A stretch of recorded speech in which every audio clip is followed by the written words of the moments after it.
ఎవరిది? తలుపు తీయండి, తలుపు తీయండి,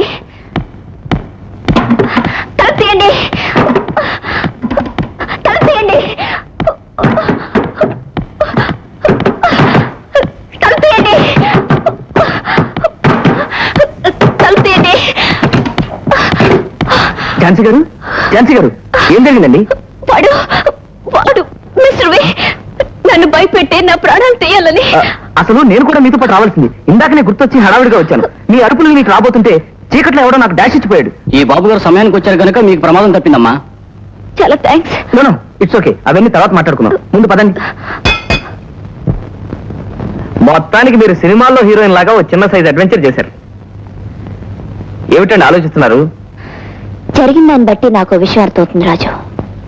మిస్టర్ వి తన గురించి కనుక్కునే మనల్ని రహస్యంగా కనిపెడుతున్నాడు. కరెక్టేనండి. వాడిని మీరు కనిపెడుతున్నారని వాడికి అనుమానం వచ్చుండొచ్చు.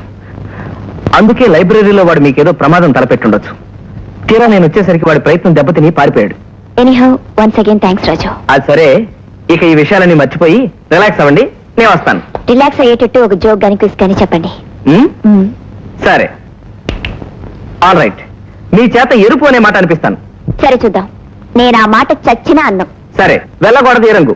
తెలుపు. చీకటి ఏ రంగు? నలుపు. మరి ఆకాశాన్ని? నీలం. చూసారా, మీ చేత నేను అనిపిస్తానని అనిపించాను. ఏయ్, మీరు అనిపిస్తానది నీలం కాదు, ఎరుపు. అదిగో ఎరుపు అనేసరిగా వస్తా.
For more updates, like, comment, subscribe to our channel.